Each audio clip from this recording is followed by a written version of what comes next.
గురుభ్యో నమః. శ్రీమాత్రే నమః. ఇప్పుడు విద్యార్థులందరికీ ఉపయోగపడేటట్లుగా సెకండ్ ఇయర్ 4th సెమిస్టర్లో 8th క్వశ్చన్లో ఉన్నటువంటి చిత్రపట దర్శనం అంటే చిత్రము అంటే బొమ్మ, పటము, దర్శనం అంటే చూడటం. చిత్రపట దర్శనం అంటే మనము బొమ్మల ద్వారా దాన్ని చూసి తెలుసుకోవటం అన్నమాట. ఈ లెసను రామాయణానికి సంబంధించింది. రామాయణాన్ని అసలు వాల్మీకి రాశాడు. కానీ ఇప్పుడు మనం చెప్పుకోబోయే పాఠంలో ఈ భాగంలో ఉన్నటువంటి విషయం మాత్రం భవభూతి రచించాడు. దీన్ని ఉత్తర రామాయణము అంటారు. ఉత్తర అంటే తరువాత అని అర్థం. పూర్వ రామాయణం అంటే మామూలు రామాయణము, ఉత్తర రామాయణం అంటే రాముడు అయోధ్యకు వచ్చి పట్టాభిషేకం జరిగిన తర్వాత జరిగినటువంటి సంగతులు మొత్తం ఉత్తర రామాయణం. ఈ ఉత్తర రామాయణంలో రాముడు వనవాసం నుంచి వచ్చి అక్కడ ఉండి ఆ తర్వాత లవకుశల జననం మొత్తం కూడా ఉత్తర రామాయణం. ఉత్తరము అంటే తర్వాత అని చెప్పాను కాబట్టి దీంట్లో ముఖ్యంగా ఏంటంటే రాముడిని కైక పట్టాభిషేకం సమయంలో 14 సంవత్సరాలు అడవులు పంపించాలని దశరథ మహారాజును కోరుకుంటుంది. ఆ దశరథ మహారాజు ఇక భార్య మాటను కాదనలేక అంతకుముందు ఆవిడకి యుద్ధ సమయంలో తానిచ్చినటువంటి 2 వరాలు ఉండటం వలన ఆ 2 వరాలు ఒప్పుకొని రావాల్సి వచ్చి ఆ 2 వరాల కోసం తప్పించుకోలేక తప్పక రాముణ్ణి వదులుకోలేకపోయినా సరే భార్య అయిన కైకేయి మాటను తప్పుకొనలేక, అంటే ఆవిడ దశరథ మహారాజుకి 3వ భార్య అన్నమాట. పెద్ద భార్య కౌసల్య, 2వ భార్య సుమిత్ర, 3వ భార్య కైకేయి. సంతానం లేకపోవటం వల్ల వరుసగా చేసుకుంటూ ఈమెను 3వ భార్యగా పొందాడు. ఈమెని ముద్దుల భార్య కింద లెక్క యుద్ధానికి తీసుకెళ్లాడు. ఆ యుద్ధంలో తను కొంచెం మూర్ఛపోవడం వల్ల ఈమె హెల్ప్ వల్ల, అంటే కైకేయి హెల్ప్ వల్ల ఆ దశరథ మహారాజు గెలుపొందాడు. అప్పుడు ఆయన ఆనందంతో ఆయన భార్యకు 2 వరాలు ఇస్తానన్నాడు. ఆవిడేమిటి మహారాణి కాబట్టి తనకిప్పుడేం అవసరం లేదన్నది. ధరోహార్ అంటే నిల ఉంచుకో, దాచిపెట్టుకో, నీకు అవసరమైనప్పుడు నన్ను అడుగు, నేను చెప్తాను అన్నాడు. నేను ఎప్పుడు కావాలంటే అప్పుడు ఇస్తానన్నాడు. ఆవిడ అదను చూసుకొని మందర చెప్పిన మాటల మీదుగా ఆ దశరథ మహారాజు అప్పుడు 2 కోరికలు ఇవ్వమని అడిగింది. ఆ 2 కోరికలు ఏంటంటే, ఒకటేమో 14 సంవత్సరాలు పెద్ద కుమారుడైన రాముణ్ణి వనవాసానికి పంపించాలా, 2వ వరము రాముడు కాకుండా తన కుమారుడైన అంటే కైక కుమారుడైన భరతుడు రాజు కావాలని కోరుకుంటే. మరి 14 సంవత్సరాలు ఎందుకు, 1 సంవత్సరము, 2 సంవత్సరాలు, 3 సంవత్సరాలు అడగచ్చు కదా అంటే ప్రజలు రాముణ్ణి పూర్తిగా మర్చిపోవాలా. మర్చిపోతేనే దశరథ మహారాజు కుమారుడైన చిన్న కుమారుడైనటువంటి రాముడి కంటే చిన్నవాడైన భరతుడిని ఒప్పుకుంటారు, లేకపోతే ఒప్పుకోరు. అందువలన అట్లా అడిగి తను 2 వరాలను ఒప్పుకున్నాడు. ఆ 2 వరాలను ఒప్పుకోవటం వల్ల రాముడు అడవులకు బయలుదేరాడు. తన తల్లి అయిన కౌసల్య, సుమిత్ర వీళ్ళందరి దగ్గర అనుమతి తీసుకుని బయలుదేరుతూ ఉంటే లక్ష్మణుడు వచ్చి, అన్నయ్య నువ్వు లేకుండా నేను ఉండలేను, నీ సేవ చేసుకుంటూ ఉంటా, 1 సంవత్సరం కాదు కదా, 14 ఏళ్ళు నిన్ను వదిలిపెట్టి ఉంటావు అనేది నా వల్ల కాదు, కాబట్టి నేను నీతోటే వస్తానన్నది. అప్పుడు సీతాదేవి కూడా రాముడిని కోరింది, ఏమండి కొద్ది రోజుల పాటు కాలం కాదు కదా, 14 సంవత్సరాలు భర్తను వదిలిపెట్టి ఉండటం అనేది పతివ్రత లక్షణం కాదు, అయినా నేను జీవించలేను కాబట్టి మీతో పాటు నేను కూడా 14 సంవత్సరాలు అడవులకు వస్తానని బయలుదేరి. సరే 14 సంవత్సరాలు అడవిలో నివాసం ఉన్నారు. అక్కడ కొంతకాలం ఉన్న తర్వాత లాస్ట్ చివరిలో వచ్చి రావణుడు సీతను తీసుకెళ్లాడు. మళ్ళీ రాముడు వెళ్లి యుద్ధం చేశాడు. అక్కడ రావణ సంహారం జరిగింది. సీతను తీసుకుని మళ్ళీ వెనక్కి వచ్చాడు. ఈ కైక పాపం కోరుకుంది గాని కోరిక, భరతుడు మాత్రం దాన్ని స్వీకరించలేదు. అందువల్ల ఆయన ఏం చేశాడు, రాముడు అడవిలో ఉండంగా వెళ్ళి, రాముడు అడవిలో ఉన్నప్పుడు భరతుడు రాముడు దగ్గరికి వెళ్తాడు. తన సైన్యాన్ని, గురువులను అందరినీ తీసుకుని వెళ్ళి, అన్నయ్య నువ్వు లేని రాజ్యం నాకు వద్దు, మా అమ్మ ఏదో దురాశతోటి కోరుకుంది తన కుమారుడి మీద ఆశతోటి, కాబట్టి నాకు ఆ రాజ్యం వద్దు, నువ్వు నాతో పాటు వచ్చేసేయి. ఆ మాట నువ్వు ఎవరైతే నీకు ఆ మాట ఇచ్చారో, అంటే ఆ దశరథ మహారాజు తండ్రి లేడు కదా, చనిపోయినాడు కదా, తిరిగి రమ్మని అడుగుతాడు. కానీ రాముడు సత్యవాక్పాలకుడు కాబట్టి ఇచ్చిన మాట ఎక్కడికి పోతుంది, తండ్రి చనిపోవచ్చు కానీ మాట పోలేదు కదా, కాబట్టి నాకు రావడానికి వీలు కాదు, నువ్వు తిరిగి వెళ్ళిపోమంటాడు.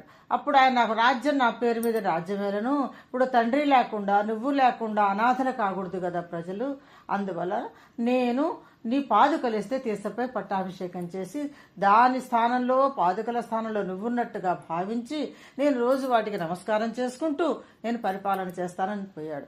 అందువల్ల తిరిగి భరతుడు మళ్ళీ రాముడు అడవుల నుంచి తిరిగి 14 సంవత్సరాల తర్వాత వచ్చిన తర్వాతనే ఆయన కూడా రాముడితో పాటుగా రాముడి వెనక, అంటే రాముడు ముందడుగేసిన తర్వాత రాముడి వెనకనే మళ్ళీ భరతుడు అయోధ్యకు చేరాడు.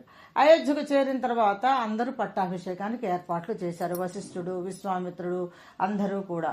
అయితే ఆ సమయంలో ఎంతకాలం నుంచో రాముడు రాజ్యంలో లేకుండా ప్రజలు ఉన్నారు కాబట్టి అందరికీ అందుబాటులో ఒక్కరోజే కుదరదు కాబట్టి ఈ రాముడు వశిష్ఠ మహర్షి అందరూ ఏం నిర్ణయించారంటే ఈ పట్టాభిషేక మహోత్సవం అనేది 1 సంవత్సర కాలం, అంటే 1 ఏడాది పాటు జరగాలని నిర్ణయించుకున్నారు.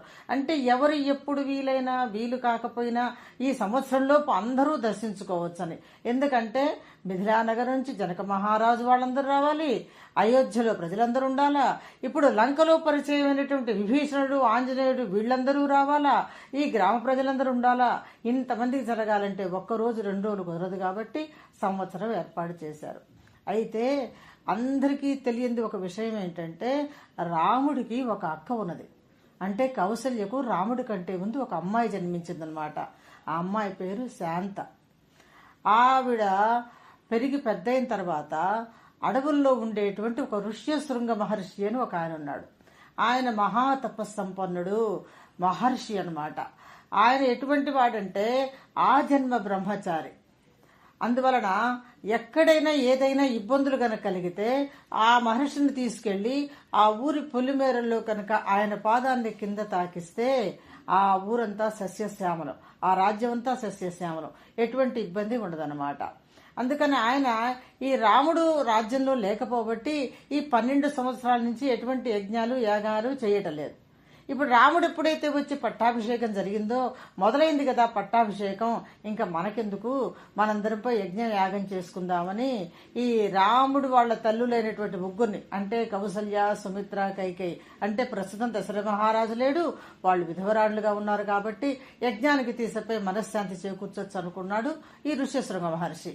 ఈ పట్టాభిషేకానికి వచ్చి ఆయన తిరిగి వెళుతూ వశిష్ఠుణ్ణి, విశ్వామిత్రుణ్ణి, ఋష్యశృంగ మహర్షిని, ముగ్గురు అత్తగారులను వీళ్ళందరినీ తీసుకొని అడవికెళ్లి అక్కడ వశిష్ఠ మహర్షి ఆయన యొక్క పూజా పునస్కారాల మధ్య యాగాన్ని మొదలు పెడతాడనమాట. అయితే అక్కడికి వెళ్లేసరికి ఈ పట్టాభిషేకం తర్వాత 4-3 నెలల టైం గడిచింది.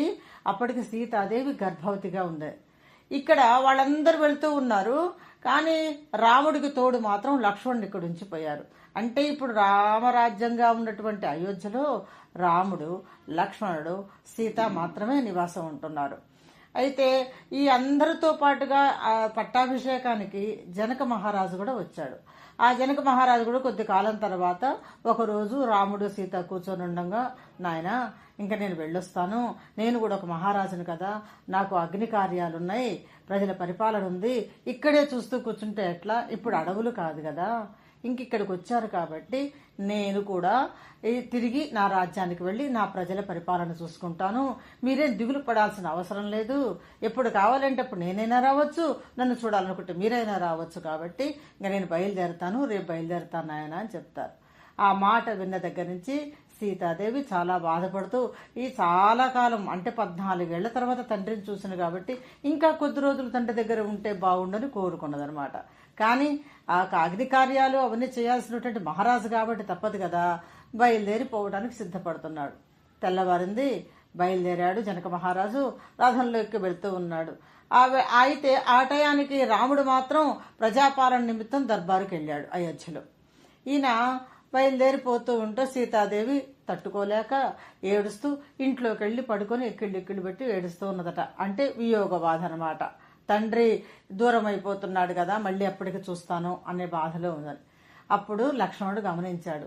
కానీ ఇప్పటి కాలం ప్రకారంగా కాకుండా అప్పుడు వదినామరదళ్ళు ఎలా ఉంటారు, వదినామరదులు ఎలా ఉంటారు అన్న దాని గురించి ఆలోచిస్తూ తన వదినను ఎలా ఓదార్చాలో తెలియక అలాగే ఆవిడని వదిలేసి దర్బారుకి తన అన్నగారి దగ్గరికి వెళ్ళాడు. వెళ్ళి, అన్నయ్య, వదిన చాలా బాధపడుతూ ఉంది, ఆవిడని ఎలా ఓదార్చాలో నాకైతే అర్థం కావట్లేదు, కాబట్టి దయచేసి నువ్వు వదిన దగ్గరికి వెళ్ళు, ఈ రాజ్యపాలనంతా నేను చూసుకుంటా ప్రస్తుతం ఈ ఒక్కరోజు అన్నాడు. కానీ రాముడు సత్యవాక్య పరిపాలకుడు, ప్రజాపాలకుడు. ఆయన అన్నాడు కదా, ఏదైనా సరే కుటుంబ వ్యవహారం అనేది ప్రజాపాలన తర్వాతనే, అందుకని నేను ఇక్కడే ఉంటాను, నీకు ఒక చిన్న విషయం చెబుతాను, అదొక హెల్ప్ చేయరా అని అడిగాడు. ఏంటో చెప్పన్నయ్య అంటే, ఇప్పుడు వదిన చాలా బాధలో ఉన్నది కదరా, అటువంటప్పుడు ఆ మనసు మార్చాలంటే కొన్ని ఏదైనా మార్పు చేయడానికి ఇప్పుడున్న పరిస్థితి కాకుండా కొత్తదిగా ఏదైనా చూపిద్దాము, అందుకని నువ్వు వెళ్ళి కొంతమంది ఈ చిత్రములు గీసేవాళ్ళని పిలిపించి మన రాజదర్బార్లో గోడల మీద మనం పుట్టిన దగ్గర నుంచి ఇప్పటి వరకు జరిగినవన్నీ అన్ని చిత్రపటాలు వేయించు, అవి సీతకు చూపిద్దాము. ఎందుకంటే మనతో సీత గడిపిన సమయంలో అయితే సీతకు తెలుస్తాయి, కానీ మనం చిన్నప్పటి నుంచి జరిగినవి, విశ్వామిత్రుడి దగ్గర విద్య నేర్చుకున్నవి, శివధనస్సు విరిచినవి, ఇవన్నీ సీత చూడలేదు కదా, అవన్నీ అక్కడ వేయించినాయన, నేను వస్తాను ఆ టయానికి, ఎట్టనొకటి నేను చూసుకుంటానులే, మీ వదినకి ఇబ్బంది లేకుండా అని చెప్పి లక్ష్మణుడిని ఇంటికి పంపిస్తాడు. లక్ష్మణుడు వచ్చి ఆ చిత్రపటములు గీసే వాళ్ళ దగ్గరికి వెళ్ళి ఆ చిత్రాలన్నీ ఆ గోడల మీద అంతా వేయించి ఆ సీతాదేవి దగ్గరికి తన సమయం పూర్తయిన తర్వాత పరిపాలనా సమయం తిరిగి ఇంటికి వచ్చేస్తాడనమాట. వచ్చేసరికి సీత ఏడుస్తూ ఉంటే తన అనునయ వినయ వాక్కులతోటి ఎవరైనా సరే ఎవరి ధర్మం వాళ్ళు నిర్వర్తించాలా, ఆ తండ్రి కానివ్వండి, భర్త కానివ్వండి, ఇప్పుడు నువ్వు బాధపడుతున్నావు, నేను ముందు రాగలిగానా, మరి మీ నాన్నకు కూడా కొన్ని ధర్మకార్యాలు ఉన్నాయి కదా, అందులో సామాన్య మానవుడు కాదు, ఒక మహారాజు, నీ వరకనే కూర్చుంటే ఎట్లా, తన ధర్మం తను నిర్వర్తించాలి కాబట్టి వెళ్ళాడు. ఇవన్నీ సహజం సీత, ఎప్పుడైనా వదిలిపెట్టాల్సి వస్తే వదిలిపెట్టకుండా ఉంటామా, కాబట్టి నీ పని నువ్వు చూసుకో అంటుండగానే అక్కడి నుంచి, అంటే అడవిలో యజ్ఞాలు యాగాలు జరిగే చోట నుంచి వశిష్ఠ మహాముని పంపినందువల్ల దూతగా అక్కడికి అష్టావక్రుడు అనేటువంటి ఒక మహర్షి వస్తాడనమాట. వచ్చి ఒక లెటర్ తీసుకొని వచ్చి రాముడి చేతుల్లో పెడతాడు. ఏమిటండి, రండి కూర్చోండి మర్యాద అనంతరం అప్పుడు చెప్తాడు, ఏమండి ఇప్పుడు ప్రస్తుతం మీ భార్య అయినటువంటి సీతాదేవి గర్భవతి కదా, అందుకని అక్కడ వాళ్ళు ఆ సీతను జాగ్రత్తగా చూసుకోమని చెప్పడానికి, మీకు శుభాకాంక్షలు తెలపడానికి నన్ను ఇక్కడికి పంపించారండి. కాకపోతే వశిష్ఠుల వారు మాత్రం మీకు ఒక విషయం చెప్పమన్నారు, సీత సామాన్య మానవురాలు కాదు, భూజాత. భూజాత అంటే భూమి నుంచి ఉద్భవించింది, అంటే తల్లి గర్భము నుంచి మనలాగా బయటికి రాకుండా జనక మహారాజు భూమిని దున్నేటప్పుడు భూమి నుంచి బయటికి వచ్చిందనమాట. అందుకని భూజాత అంటారు. అయోనిజ అంటారు, అంటే మనందరం యోని ద్వారా జనించాం, తల్లి గర్భం నుంచి బయటకు వచ్చాం. కానీ అయోనిజ అంటే ఆమె భూమి నుంచి జనించింది, అంటే తల్లి గర్భం యోని నుంచి జన్మించలేదు, అందువల్ల ఆమెను అయోనిజ అంటారు. అంతేకాకుండా దొరికింది ఎవరికి, జనక మహారాజుకి. జనక మహారాజు ఎవరు, బ్రహ్మ తర్వాత తిరిగి సృష్టించగల ఏకైక చక్రవర్తి మాత్రం జనక మహారాజు అనమాట. అందువలన ఆ జనక మహారాజు పుత్రిక. అంతటితో కాదు, ఆవిడ మెట్టినిల్లు ఏది, సూర్యవంశము, క్షత్రియ వంశానికి చెందినటువంటి దశరథ మహారాజు కుటుంబం అన్నమాట. శ్రీరాముడు ఆవిడకు ధర్మపత్రిగా స్వీకరించాడు. అంతేకాకుండా వీళ్ళకి అందరికీ కులగురు ఎవరంటే వశిష్ఠుడు. అంటే ఇప్పుడు మన ఇంట్లో ఏదైనా పెళ్లిళ్ళు పేరెంటాలో జరిగేటప్పుడు ఎవరైతే మనకు ఇంటికి పురోహితంగా వస్తాడో, అలా శ్రీరామచంద్రుడు వాళ్ళ కుటుంబానికి, అంటే ఆ రఘువంశ కుటుంబానికి ఈ వశిష్ఠుడే అక్కడికి కులగురువు కింద లెక్క అనమాట. ఆయన ఆశీర్వాదాలు పంపిస్తున్నాడు. ఇప్పుడు సీతాదేవి ప్రస్తుతం గర్భవతిగా ఉన్నప్పుడు ఆడవాళ్లకు కొన్ని కోరికలు ఉంటాయి, భర్తలుగా అవి తీర్చవలసిన బాధ్యత ప్రతి మానవుడికి ఉంటుంది. నువ్వు రాజువు కదా, అందులో ఇప్పుడు కొత్తగా రాజయ్యావు, కొత్తగా తండ్రివి కాబోతున్నావు, రెండు కొత్తే. అందువలన అటు ఇటు అంచనా వేయలేక పలనుకు ఎక్కువ సమయం కేటాయించి భార్యను పట్టించుకోకుండా, భార్య గర్భవతిగా ఉంది కదా అని భార్యను చూస్తూ ప్రజలను పట్టించుకోకుండా కాకుండా నువ్వు జాగ్రత్తగా రెండు పక్కలా కూడా ఎటువంటి ఇబ్బంది లేకుండా చూడాలా.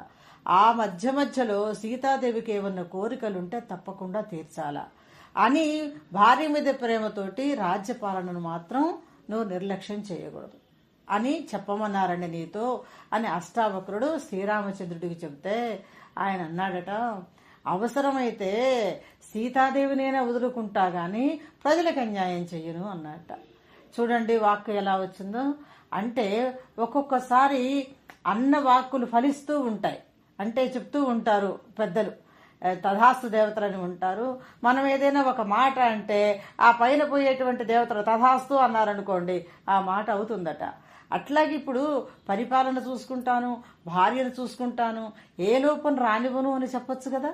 అలా కాకుండా అవసరమైతే భార్యను వదులుకుంటాను, నాకు ప్రజలే ముఖ్యమని రాముడికి చెప్పాల్సినంత అవసరం లేదు. కానీ ఫ్యూచర్ అనేది, అంటే భవిష్యత్తులో ఏం జరగబోతుందనేది ఇప్పుడు మనకు తెలుస్తూ ఉన్నదనమాట. అందువలన ఆయన నోటి నుంచి ఆ మాట పలికింది. అదే సమయంలో అక్కడికి లక్ష్మణుడు వచ్చాడు. అన్నయ్య, నువ్వు బొమ్మలన్నీ వేయించమన్నావుగా, చిత్రపటాలన్నీ, అవన్నీ సిద్ధంగా ఉన్నాయి, మరి వదినని తీసుకొని వస్తే మనం చూడటానికి వెళ్దాము అని చెప్పి అన్నయ్యని పిలవటానికి వస్తాడు. అక్కడ ఉన్నటువంటి అష్టావక్రుడు రాముడికి నమస్కరించి, అయ్యా జాగ్రత్త, అందరి తరఫున మీకు ఆశీర్వాదాలు ఇవ్వమన్నారు, సీతాదేవిని మాత్రం జాగ్రత్తగా చూసుకోండి, నేను వెళ్ళొస్తానని చెప్పి బయలుదేరి వెళ్ళిపోయాడు. రాముడు లక్ష్మణుడు సీతను తీసుకొని ఆ చిత్రాలన్నీ వేయించారు కదా గోడల మీద, అవి చూడటానికి తీసుకొని పోయాడు. ఫస్ట్ చిత్రం ఏంటంటే తాటక వధ. అంటే రాముణ్ణి లక్ష్మణుణ్ణి తీసుకొని వెళ్ళి విశ్వామిత్రుడు వచ్చి దశరథ మహారాజు దగ్గరికి, ఆ కారణ జన్ములు వీళ్ళు, అంటే వీళ్ళ పుట్టుకనేది ఒక పని కోసం పుట్టిందనమాట. అందుకని ఆ కారణం కోసం కాబట్టి విశ్వామిత్రుడు వచ్చి రామలక్ష్మణులు ఇద్దరిని తనతో పాటు తీసుకెళ్లిపోతాడు. తీసుకెళ్లిన తర్వాత వాళ్ళని యజ్ఞం చేసుకుంటుంటే నాకు ఆటంకం కలిగిస్తున్నారు కాబట్టి నువ్వు యజ్ఞం పరిపూర్ణమైన దాకా ఆ రాక్షసులను నా దగ్గర రాకుండా కాపాడు, వాటిల్లో ముఖ్యంగా తాటకి అన్నావిడ వచ్చి మాత్రం చాలా విధ్వంసం చేస్తుంది అని చెప్పి రాముడికి చెప్తే, రాముడు లక్ష్మణులు ఏమంటారంటే 13-14 ఏళ్ల పిల్లలు, ఆ రాక్షసుని మేమేం చంపుతామండి, రాక్షసులు అంటే భీకరాకారంగా ఉంటారు, మా వల్ల కాదంటారు. అప్పుడు ఆయన ఏం చేస్తాడంటే జృంభకము అనేటువంటి ఒక 100 అస్త్రాలని, అంటే ఒక 100 అస్త్రాలని రాముడికి బహూకరిస్తాడు. అంటే జృంభకము అంటే ఆవులెంత. ఈ బాణం కనుక ఎవరికి తగిలినా వాళ్ళు నిద్రపోయేటట్టుగా ఆవులింతలు కంటిన్యూగా వస్తూ ఉంటాయి. వరుసగా వాళ్ళు ఇంకా అదొక మత్తులోకి వెళ్ళిపోతారనమాట. అవి ఇచ్చినప్పుడు ఎప్పుడైతే రాక్షసి వస్తుందో ముందు ఒక బాణం వేసేసేయి, దానికి ఆవులింతలు వస్తూ ఉంటాయి, మత్తులోకి వెళ్ళిపోతుంది, అప్పుడు నువ్వు బాణం వేసి చంపేసేయి అని చెప్తాడు. అట్లా ఆ తాటకి వస్తుంది. ఈయన యజ్ఞం జరిగేటప్పుడు ఆ రాముడు ఆవిడకి ఫస్ట్ ఈ జృంభకాస్త్రంలో ఒక అస్త్రం తీసేస్తాడు, కొంచెంగానే మత్తు వస్తుంది రాక్షసి కాబట్టి, మళ్ళీ ఇంకో బాణం తీసేస్తాడు. ఆ 2 బాణాల వల్ల ఆవలిస్తూ స్పృహ తప్పిపోయేటట్టుగా ఉన్న టైంలో రాముడు బాణం వేసి చంపేస్తాడు. ఆ సన్నివేశాన్ని అక్కడ గోడ మీద చిత్రించారనమాట. రెండోది ఏంటంటే శ్రీరాముడి యొక్క వివాహ ఘట్టం. ఇప్పుడు మామూలుగా వివాహం అంటే ఆడపిల్ల తరఫు మగపిల్ల తరఫు ఇట్లా ఇద్దరు ఉంటారు కదా. ఈ రాముడి వైపేమో అంటే దశరథ మహారాజు వైపు, అయోధ్య వైపు మగపెళ్లి వాళ్ళ వైపేమో భరతుడు, ముగ్గురు భరతుడు, శత్రుఘ్నుడు, లక్ష్మణుడికి, రాముడికి, నలుగురికి ఒకే వేదిక మీద వివాహం అన్నమాట. అంటే జనక మహారాజు కూతురేమో రాముడికి, ఆయన తమ్ముడు ముగ్గురు పిల్లలైనటువంటి ఊర్మిళ, మాండవిక, శృతకీర్తి ముగ్గురేమో భరత శత్రుఘ్నులకు, వాళ్ళకి అందరికీ నలుగురికి ఒకే మండపం మీద. అట్లా ఉన్నప్పుడు ఈ దశరథ మహారాజు యొక్క ముగ్గురు భార్యలు బాగా అలంకరించుకొని పట్టపురాణులాయ మహారాణులాయ బ్రహ్మాండంగా అలంకరణతోటి హడావిడిగా అటావిడి తిరుగుతూ ఉన్నారు. అక్కడ ఆ చిత్రంలో ఇదంతా చిత్రించబడదనమాట. రాముడి వైపు అంటే మగపెళ్లి వాళ్ళ వైపు వశిష్ఠుడు, విశ్వామిత్ర మహర్షి, దశరథుడు, ముగ్గురు భార్యలు, రాముడు, వీళ్ళందరూ ఉన్నారు. అటువైపు సీతాదేవి వైపు జనక మహారాజు, ఆయన తమ్ముడు, వాళ్ళ నలుగురు కుమార్తెలు, సర్వానందుడు అనేటువంటి సర్వానందుడు ఇద్దరు మహర్షులు వాళ్ళ వైపు ఉన్నారు. అట్లా ఉన్నప్పుడు వశిష్ఠుడు ఏం చేశాడంటే, విశ్వామిత్రుడికి కొంచెం కోపం ఎక్కువ. వశిష్ఠుడేమో బ్రహ్మర్షి, విశ్వామిత్రుడు మహర్షి. ఈ తేడాలు రాకుండా ఉండటం కోసం విశ్వామిత్రుడిని పిలిచి, మహర్షి వివాహ ఘట్టం అంతా నువ్వే పూర్తి చెయ్యి అని చెప్తాడు. అది విన్న శతానందుడు ఏం చేస్తాడంటే, బామ్మో విశ్వామిత్ర మహర్షితో ఎందుకు, నేను కూడా నా తరఫు బాధ్యతను కూడా ఆయనకి అప్పగిస్తానని ఈ తన వైపు ఆడపిల్ల వైపు మంత్రాలు కూడా చదవమని విశ్వామిత్రుడికే ఇచ్చేస్తారనమాట. అంటే 2 వైపుల మంత్రోచ్చారణతోటి 2 వైపుల బాధ్యతను తీసుకుని విశ్వామిత్రుడు ఆ వివాహ ఘట్టం జరిపిస్తాడు. అప్పుడు రాముడి చేతిలో సీత చెయ్యి, లక్ష్మణుడి చేతిలో ఊర్మిళ చెయ్యి, భరతుడి చేతిలో మాండవిక చెయ్యి, శత్రుఘ్నుడి చేతిలో శృతకీర్తి చెయ్యి, అలా అందరికీ పాణిగ్రహణం చేస్తున్న ఘట్టం అక్కడ చిత్రీకరించబడింది. ఇంకొకటి గంగావతరణం. అసలు గంగ భూమి మీదకి ఎలా వచ్చింది, ఆ గంగా భూమి మీదకి తీసుకురావటానికి ఎవరెవరు కష్టపడ్డారు, ఎంత కష్టపడ్డారు. సగరుడు అనేటువంటి ఒక చక్రవర్తి ఉన్నాడు. ఆయన మహాతపస్సు శక్తి కలిగిన వాడు, మహారాజు అయినప్పటికీ కూడా, అంటే షట్చక్రవర్తుల్లో ఒకడన్నమాట ఆయన. ఆయనకు తపశక్తి వల్ల అయితేనేమి, ఒక మహర్షి వరం వల్ల అయితేనేమి 60,000 మంది కుమారులు జన్మిస్తారు. ఈయన ఇంకా మరి 60,000 మంది కుమారులకి రాజ్యం కావాలి కాబట్టి రాజ్య విస్తరణ కోసం యుద్ధాలు చేస్తూనే ఉంటాడు. ఆ సమయంలో ఒకరోజు ఏం చేస్తాడంటే అశ్వమేధ యాగం చేస్తాడు. అశ్వమేధ యాగం అంటే ఒక గుర్రానికి ఈ ముఖం మీద వాళ్ళ చిరునామా అంతా రాసి ఏ రాజ్యం ఏ రాజు ఇన్న రాసి పెట్టి పూజ చేసిన తర్వాత ఆ గుర్రాన్ని వదిలేస్తారనమాట. ఆ గుర్రం వెనకాడితే ఎవరు వెళ్ళకూడదు. ఆ గుర్రం ఎక్కడుందో ఎవరు పట్టుకున్నారో వాళ్ళు మాత్రం వచ్చి సగరుడితో యుద్ధం చేయాలా. గెలిస్తే ఆ గుర్రము రాజ్యం అవతల వాళ్ళది, వాళ్ళు గనక ఓడిపోతే మళ్ళీ తన రాజ్యం తనకే ఉంటుందన్నమాట. ఇలా 60,000 మంది కుమారులు కూడా ఉండంగానే గుర్రాన్ని వదిలేశారు. ఆ తర్వాత 2 రోజులు గడిచిన తర్వాత గుర్రం ఎక్కడుందో ఎత్తుక్కోవడానికి బయలుదేరుతున్నాడు సగర చక్రవర్తి. అప్పుడు 60,000 మంది కుమారులు వచ్చి, నాన్న మేము ఇంతమంది ఉండగా నువ్వెందుకు వెళ్ళడం, 60,000 మంది ఉన్నా వీటి కావాలంటే అటుపోయి మేము వెతికి తీసుకొస్తామని చెప్పి తన తండ్రిని ఆపేసి వాళ్ళు బయలుదేరిపోతారు. అయితే ఈ గుర్రాన్ని వదిలిన తర్వాత అది అడవిలో పోతూ ఉండగా ఇంద్రుడు చూస్తాడు. అది శ్వేతాశ్వం, చాలా బాగుంది కదా అని ఇంద్రుడు తస్కరించి దేవలోకానికి తీసుకెళ్లిపోతాడు. వీళ్ళు భూలోకం అంతా ఎతికారు 60,000 మంది, ఆ గుర్రం దొరకలేదు. అప్పుడు వాళ్ళు ఏం చేశారంటే ఒకవేళ పాతాళానికి ఎవరన్నా తీసుకెళ్లారేమోనని తవ్వుకుంటూ పాతాళానికి వెళ్తారు. అక్కడ ఎవరు కనపడరు, గుర్రం కనపడదు. ఒక గుహలో మాత్రం ఒక మహర్షి కనపడతాడు. ఆయన ఎవరయ్యా అంటే కపిల మహర్షి.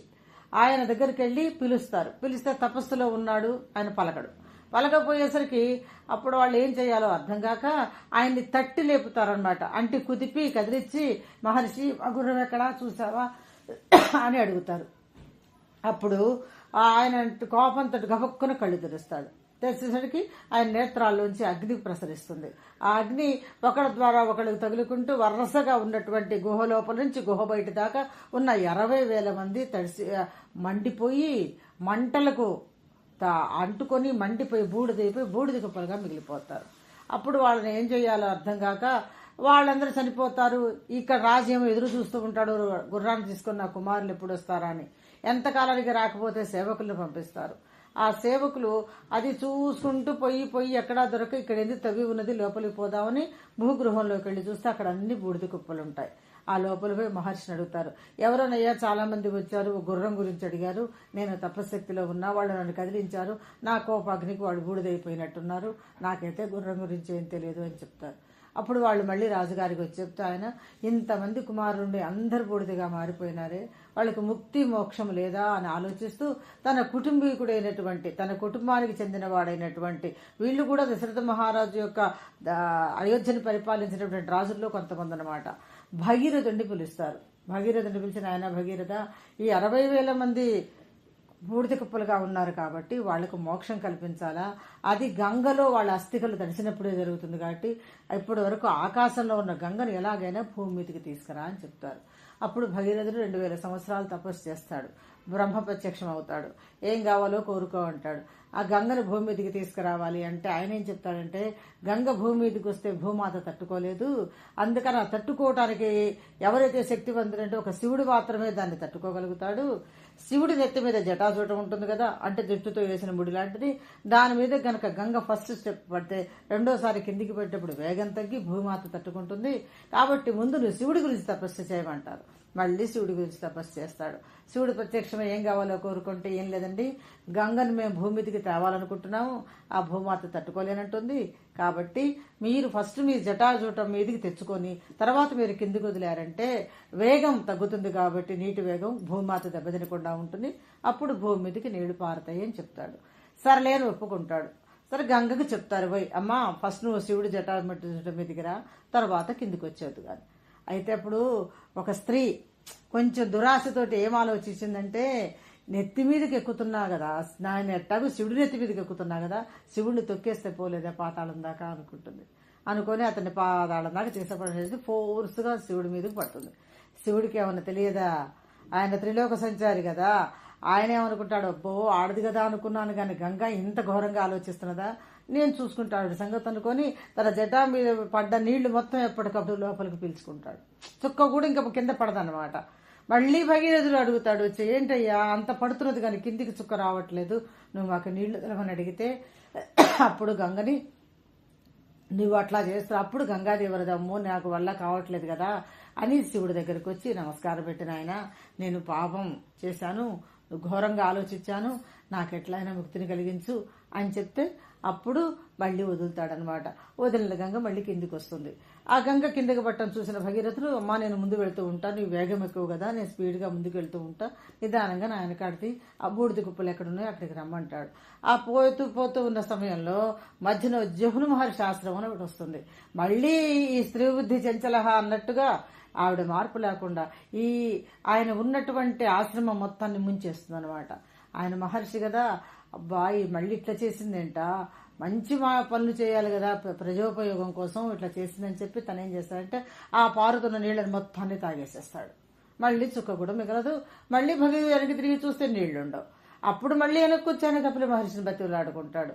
అప్పుడు ఆయన ఏం చేస్తాడంటే, సరే వదులుతాను కానీ చెవుల్లోంచి వదులుతాను ఇంకా నీళ్ళని, కానీ అసలు గంగ అయితే ఇంకా లేని కింద లెక్కే నా కూతురిగా బయటకు వస్తుంది, ఇప్పుడు గంగాదేవిని గంగా అని పిలవకూడదు, జహును మహర్షిని నేను నా కుమార్తె కాబట్టి ఆవిడ పేరు జాహ్నవి అని పిలవాలి ఈ రోజు నుంచి అని చెప్పి వదులుతాడనమాట. అలా ఇంకా తన కాడితో వచ్చిన నీళ్లను తీసుకెళ్లి ఆ బూడిద కుప్పలను తడిపేసి వాళ్ళకి ముక్తిని కలిగిస్తాడు భగీరథుడు. ఇది ఒక బొమ్మ అనమాట. తర్వాత ఇంకోటి ఏంటంటే అక్కడ సీతాపహరణ ఘట్టం, దాన్ని చూస్తుండగానే ఆ సీను చూస్తుండగానే రాముడి కట్ట కోపం వచ్చింది, పెదవులు ఎదురుతున్నాయి, కళ్ళు ఎరిపెక్కినాయి. అప్పుడే రావణాసురుడు సీతను తీసుకుపోతున్నట్టుగా తన కళ్ళకు కనపడేట్టుగా కోపం వచ్చేస్తున్నదట. అది చూసి ఆ లక్ష్మణుడు గమనించాడు, అన్నయ్య అది ఎప్పుడో జరిగిపోయింది, ఇప్పుడు తిరిగి ఆవేశపడవాకు అని చెప్పి ఆయనకు శాంతపరిచి ఆ ఘట్టాన్ని అక్కడ వివరిస్తున్నాడు. అది సీతకు తెలిసిన విషయమే, కానీ ఆ సీతను రావణాసురుడు ఎలా తీసుకెళ్లాడు, అప్పుడు మారేసుడు మాయలేడి వేషంలో వచ్చే ముందు సీతకి ఆశ కలిగించి తను ఆడుకోవటానికి జింక కావాలని అడగటం, ఆ తేవటం కోసం రాముడు లోపలికి వెళ్ళటం, ఆ మారీచుడు మాయలేడి వేషంలో ఉన్నాడు కానీ రాక్షసుడు కాబట్టి రాముడిని దూరంగా తీసుకెళ్లడం, ఆ దూరంగా తీసుకెళ్లిన తర్వాత తన నిజస్వరూపాన్ని చూపించటం, ఆ మారీచుడిని రాముడు బాణం వేసి కొట్టడం, ఆ బాణం వేసి కొట్టినప్పుడు మోసం చేయటం కోసము ఆ లంకేశ్వరుడికి సిగ్నల్ ఇవ్వడం కోసము, ఎందుకంటే నువ్వు దూరంగా తీసుకపోతే నేను వచ్చి సీతను తీసుకుపోతాను అని చెప్పి తన బాబాయి కొడుకు అయినటువంటి మరీచుడికి చెబుతాడనమాట. ఆయన పోయిన తర్వాత ఈయన బాణం వేసి కొట్టగానే రాముడు గొంతుతోటి అంటే గళవు రాముడిదిగా చేసుకుని హా సీత హా లక్ష్మణ అంటూ అరుస్తాడనమాట. అది లక్ష్మణుడికి వినపడుతుంది, సీతకు వినపడుతుంది. ఈలోపు అక్కడ రావణాసురుడు సీతను తీసుకుని పోవడానికి బయలుదేరతాడు.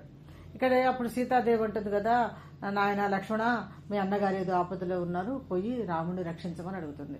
ఆయన అంటాడు కదా, రాముడి కంటే నేను గొప్పవాడినా, ఆయనకి ఎటువంటి ఇబ్బంది రాదం, అందులో రఘువంశం వాళ్ళకి ఒక వరం అన్నమాట. ఎవరితో యుద్ధం చేసినా గెలిచేది రఘువంశం వాళ్ళే, ఎదుటి వాళ్ళు ఇటు ఒక్కళ్ళున్నట్టు 1000 మంది ఉన్నా వాళ్లే ఓడిపోతారు తప్ప రఘువంశం వాళ్ళకి ఓటమి రాదు. ఎందుకంటే వాళ్ళకు 2 వరాలు వస్తాయి. ఒకటి వాళ్ళ చేతుల్లోనే వాళ్ళ వరం ఉంటుంది, వాళ్ళు ఎదుటి వాళ్ళు ఎప్పుడు ఓడిపోతూ ఉంటారు. నీకెందుకు అటువంటి ప్రాబ్లం లేదమ్మా, నీకేం కాదు, నేనున్నానంటే కాదు నువ్వు ఇక్కడ ఉండమని చెప్పారు కదా అని ఉంటున్నావా, నా భర్తకు ఆపద సంభవిస్తే అందులో నీ అన్నగారు అయ్యుండి కూడా నువ్వు పోవటం లేదు అంటే అప్పుడు ఆయనకి బయలుదేరిపోతూ చెప్తాడమ్మా, ఇది అడవి, మాయా రావణాసురుడు లాంటి వాళ్ళు మాయా రాక్షసులు ఉంటారు, ఇక్కడ నాకు గీత గీస్తున్నాను, ఈ రేఖ లక్ష్మణుడు గీశాడు కాబట్టి దీన్ని లక్ష్మణ రేఖ అంటారు, దాటి బయటకు వస్తే మాత్రం అపాయం, నువ్వు లోపలే ఉండమని చెప్పి తను రాముణ్ణి కాపాడే నిమిత్తమై సీత కోరిక మీద వెళ్తాడనమాట. వెళ్లిన తర్వాత ఎప్పుడైతే లక్ష్మణుడు అవతలికి వెళ్ళాడో రావణాసురుడు భిక్షగాడి వేషంలో వస్తాడు. వచ్చి భవతి భిక్షాందేహి మాత అంటూ ఈ సీతాదేవి కుటీరం ముందుకొచ్చి నిలబడతాడు. అప్పుడు ఆవిడ ఇక్కడ అడవిలో ఏముంటాయి, పండ్లు ఫలాలు అవే కదా, తీసుకొని వచ్చి భిక్ష సమర్పించేటప్పుడు చూసుకుంటే లక్ష్మణుడు గీసిన గీత ఉంటుందన్నమాట. ఆ గీత దాటిపోతే ప్రమాదం అని చెప్పాడు కదా అని గీత యువతలే ఉండి ఇదిగోండి భిక్ష అందుకోమంటే అవతల వచ్చింది ఎవరు, మామూలు భిక్షకాడు కాదు, రావణాసురుడు. ఇక గీత అవతలుంటే సీతను తీసుకెళ్ళలేడు, అందుకని గీత దాటించడం కోసమ్మా భిక్ష ఎప్పుడైనా గడప అవతలుండి వెయ్యకూడదు, నేనన్నా లోపలికి రావాలా, నువ్వన్నా బయటికి రావాలా, నేను భిక్షకుడిని సన్యాసిని కాబట్టి నేను లోపలికి రాను, నువ్వే బయటకు వచ్చి భిక్ష వేయమంటాడు. అంటే అట్లా కుదరదయ్యా, దాటద్దని చెప్పాడంటే అంటే నాకు భిక్ష అక్కర్లేదు, వెళ్ళిపోతానంటాడు. అప్పుడు అడిగి ఇస్తానని తీసుకొచ్చిన అది పెట్టకుండా పంపకూడదు కదా అని ఆవిడ బయటకు వస్తుంది అనమాట. బయటకు వచ్చి భిక్ష వేసేటప్పుడు ఆ సీతను తీసుకోబోతాడు. తీసుకోపోతే భగ్గురు మంటలు వచ్చేస్తాయి ఆ రేఖలో నుంచి, లక్ష్మణుడు గీసిన రేఖలో నుంచి. ఆ సమయంలో ఏం జరుగుతుందంటే అసలు సీతాదేవి మాయమైపోయి వేదవతి ఆ మంటల్లో నుంచి బయటకు వస్తుందన్నమాట. ఆవిడే సీతనుకొని రావణాసురుడు ఆవిడని తీసుకుంటాం పట్టుకోబోతుంటే మంటలు వచ్చి తట్టుకోలేకపోతే తను ఎంత భూమి అయితే తినబడదో ఆ భూమి వరకు తువ్వుకొని ఆ భూమితో సహా సీతాదేవిని తీసుకుని వెళ్ళిపోతాడు. అక్కడ తీసుకెళ్లిన తర్వాత ఈ లెవెల్ రాముడు లక్ష్మణుడు అక్కడి నుంచి తిరిగి వచ్చేసరికి ఇక్కడ భూమి అంతా పెకిలించినట్టుగా సీత కనపడకుండా ఉంటే మళ్ళీ ఆ సీత ఎక్కడున్నావంటూ రాముడు లక్ష్మణుడు తిరుగుతూ ఎతుకుతూ ఉంటారు. ఇది ఒక ఘట్టం అన్నమాట. అది చూసినప్పుడే రావణాసురుడు గుర్తొచ్చి రాముడికి కోపం వస్తుందన్నమాట. ఇంకా అడవుల్లో ఉండగా శబరి గురించి అదొక చిత్రం. ఈ రాముడు వస్తున్నాడని తెలిసి శబరి ఆశ్రమంలో ఉన్న ఆవిడ రాముడి కోసం పండ్లు ఎతికి తీసుకురావటం, ఆ పండ్లు కరెక్ట్ ఉన్నాయా లేవా అని ప్రతి పండు కొరికి చూసి పుల్లగా ఉంటే అవతల వారేయటం, తీయగా ఉంటే ఒక కప్పులో వేయటం, అలా చేస్తూ రాముడు వచ్చినప్పుడు అవన్నీ పెట్టడం, అదొక చిత్రం. ఇవన్నీ కూడా చూపిస్తూ ఒక్కొక్క చిత్రంలోవన్నీ అడవుల్లో ఉన్నప్పుడు సీతాదేవి వాళ్ళు ఎలా గడిపారు, వాళ్ళకి అడవే ఇంకా 14 సంవత్సరాలు కాబట్టి అప్పుడప్పుడు ఆ కొండ మీదకి వెళ్ళడం, మాల్యవంతం అనే కొండ, ఆ కొండ మీద కూర్చోవటం, వాళ్ళిద్దరు అక్కడ లోకాభరావణాలుగా మాట్లాడుకోవటం, ఆ సమయంలో వాళ్ళకు సేవ చేస్తూ లక్ష్మణుడు ఉండటం, ఇలా ఈ చిత్రపట దర్శనం పాఠంలో రామాయణం గురించి మొత్తం జరుగుతూ ఉంటుందన్నమాట. అంటే అసలు ఇప్పుడు ఎందుకు చెప్పబడింది విద్యార్థులకి పాఠం అంటే ఈ సీతాదేవి రాముడు ఎన్ని కష్టాలు వచ్చినప్పటికీ కూడా, ఎంత విడిపోయినప్పటికీ కూడా ఆదర్శ దంపతులుగానే జీవించారు. అంటే ఎప్పుడైనా జీవితంలో భార్యాభర్తలు అనే వాళ్ళకి కొన్ని ఇబ్బందులు వస్తూ ఉంటాయి, బాధలు కలుగుతూ ఉంటాయి, కోపాలు వస్తూ ఉంటాయి. అంతటితో విడిపోకూడదు, మళ్ళీ ఎవరో ఒకరు సర్దుబాటు చేసుకుంటారా, ఆదర్శ జీవితం గడుపుతూ ఉండాలి. ఈ ఆదర్శ జీవితం గడపడానికి వయస్సు కూడా ప్రధానం కాదు. పెద్దవాళ్ళకి కొద్ది ముసలివాళ్లులే ఏముందిలే అనుకుంటూ ఉంటారు, అలా కాదు. వృద్ధాప్యమైన వాళ్ళకి సహజీవనం గడిపిన సమయం ఎక్కువ కాబట్టి భార్య భర్త ఒకరినొకరు అర్థం చేసుకుని జీవితం గడపాలనే ఉద్దేశం ఈ విద్యార్థులకు చెప్పి వాళ్లకు భావిభారత నిర్మాతలుగా తయారు చేయటం కోసమే ఈ భవభూతి ఈ పాఠాన్ని ఈ చిత్రంలో చూపిస్తూ ఇలా చెప్పడం జరిగింది.